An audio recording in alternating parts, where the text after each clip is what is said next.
মারামারি কোনো সংঘর্ষে জড়াতে চাই না। আমি সবাইকে বলছি প্লিজ শান্ত থাকবেন। আমরা যে যার জনপ্রিয়তা থাকবে সেই বেরিয়ে আসবে, কাউকে আমরা হয়রানি করব না। এই আবদার এই আমরা করছি আপনাদের কাছে, সহযোগিতা চাচ্ছি আপনাদের কাছে। অষ্টগ্রামের মধ্যে নারী পুরুষ মিলে কতটুকু সারা পাচ্ছেন আপনি? আমরা নারী পুরুষ মিলিয়ে প্রচণ্ডভাবে সাড়া পাচ্ছি।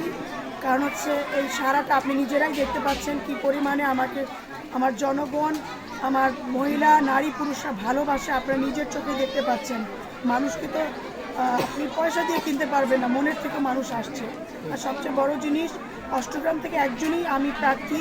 অষ্টগ্রামবাসী বুঝতে পেরেছে এই মুহূর্তে অষ্টগ্রামবাসীর জন্য একটি জনপ্রতিনিধি দরকার। সেই কারণেই তারা স্বতঃস্ফূর্তভাবে আমাকে সহযোগিতা করার জন্য হাত বাড়িয়ে দিয়েছে। নির্বাচিত থাকবে না, সবাইকে কাঁধে কাঁধ মিলিয়ে সাথে নিয়ে কাজ করতে চাই। এটা আমার যে কোনো দলের হোক, সবাই আমার এলাকার মানুষ। কারোর সাথে আমার হিংসা বিদ্বেষ ভুলে গিয়ে আমাদের একসাথে কাজ করতে হবে।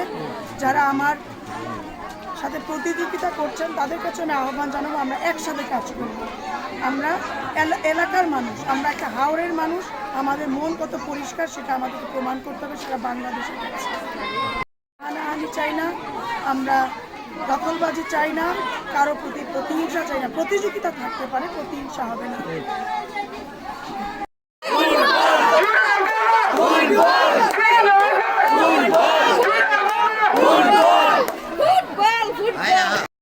চাই আমার এজেন্টরা যাতে 12ই ফেব্রুয়ারি স্বতঃস্ফূর্তভাবে আমার কর্মী এজেন্ট হয়ে কাজ করতে পারে, তাদেরকে যাতে কোনো প্রকার বাধা প্রদান না করা হয়, আমি প্রশাসনের কাছে উদাত্ত আহ্বান জানাচ্ছি।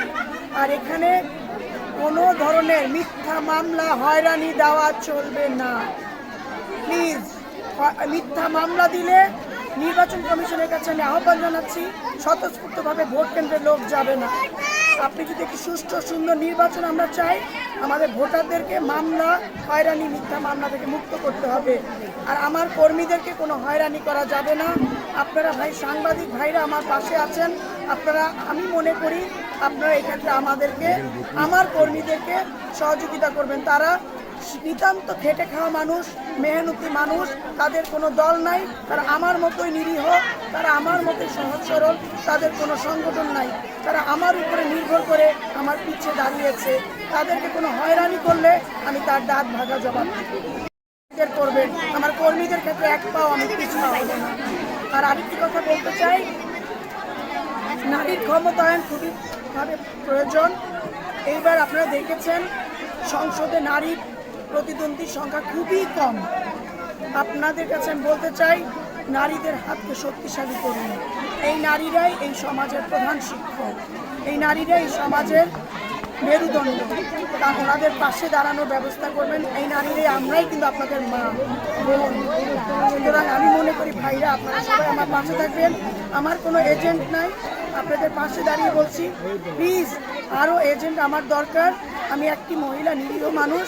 আমার কোনো কর্মীরা ভয় পাবেন না, কোনো হুমকি ধমকিতে ভয় পাবেন না। আমি আপনাদের পাশে আছি, কর্মী হিসেবে, এজেন্ট হিসেবে আমার পাশে থাকবেন।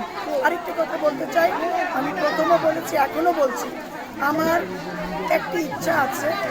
আমি আমার অষ্টগ্রাম মিঠামন এলাকাতে একটি হসপিটাল করে দিয়ে যাব। আমি এমপি হতে পারি না পারি, এই কথাটি নিয়ে অনেকেই বলেছে আমি মিথ্যা কথা বলছি। আমি কখনো মিথ্যার উপরে বাস করি নাই। আমার মা বাবা দুজনই শিক্ষক। আমি একজন ভাষা সৈনিক, মুক্তিযোদ্ধা পরিবারের সন্তান হিসেবে আমরা মিথ্যার উপরে ভর করে দাঁড়াতে শিখিনি। আমরা সত্য যা পারবো তাই আমরা বলি। সেটাই আপনাদের সবার কাছে আমার একটা